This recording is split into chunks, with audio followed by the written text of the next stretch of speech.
The other thing, Governor, you say you appreciate is being the underdog. You are in this race. Donald Trump still has a hefty lead in a lot of the polls. Why do you like the position that you're in? Well, I think the choice for people tonight is Donald Trump is running focused mostly on his issues. I'm running focused on your issues and your family's issues and this country's future. We need a president that can go in, serve 2 terms, and deliver the type of change that I delivered in Florida, for example, and that Republican voters have been asking for many, many years. This is a time for choosing for this country. And I think if we choose right, I think if I'm the candidate and the next president, we're not only going to be able to turn things around over the next 8 years, we're going to be able to do things that are going to have a lasting effect for the next quarter century. And I'm a father of 3 young kids. I mean, we've got first grader, kindergartner, and pre-K 3. They're Florida born and bred. A month and a half ago, they had never even seen snow before. They've now been able to do snowball fights, create snowmen. Initially, when they saw the snow, they said they liked the snow better than Florida. Now that they've been caught up in the blizzard, they said, Daddy, it's too cold. I like Florida, and I like that. So it's interesting, I do. But we're very sensitive, my wife and I, about the challenges that are going to face this country over the next generation. And having a candidate that is solely focused on the people's issues, a candidate that's been willing to put his neck out for people like I did in Florida when I stood up for them during COVID and so many other things. I think that matters to Republican voters. And I think Trump has kind of taken Iowa for granted. He's not done the questions. He's not participated in debates. He's not gone to, certainly hasn't done all 99 counties. And yeah, he's got a big name because he's been president. But then looking forward, there's a lot of fluidity here, and I think we've put ourselves in a good position to capture that going forward. The one thing I can tell Iowans who caucus for me is you won't regret it. I mean, the people that supported me in Florida back in 2018, they'll tell me today, oh, man, I'm so glad, I supported you. You've done better than I could have even imagined. Don't we want somebody now, instead of over-promising and under-deliver, that's actually going to deliver on promises and even over-deliver? And that's what I've represented as governor, and that's what I'll represent as president. Well, we'll see if you're right, if there are some undecideds out there who swing your way tonight and not for the former president. There are a growing number of Republican senators, though, Governor DeSantis, who are supporting Donald Trump right now. The most recent is Marco Rubio from your state. That has to sting a little. Well, it's interesting. So, I'm a governor, so I have like 90 members of our state legislature between House and Senate, that have endorsed me because they've worked with me and they've seen the great results.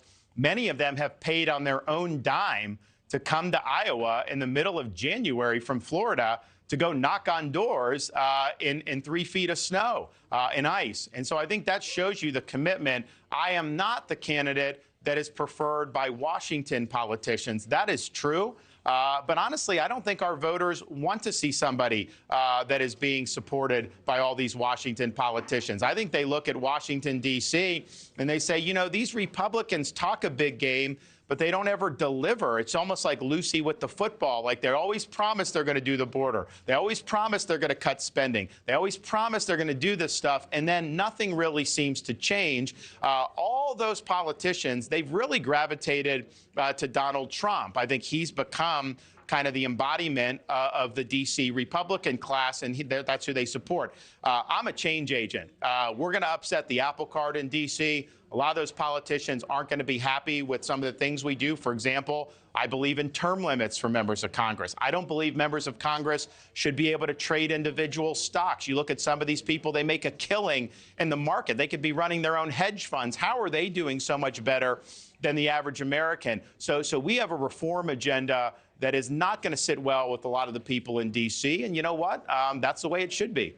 Let's talk about your other opponent here for a minute. Nikki Haley came after you during the last debate, repeatedly referring people to a website that she claims fact checks your stance on a number of major issues. What do you think is the biggest aspect that differentiates you from Nikki Haley right now, specifically for Iowa voters who are on the fence?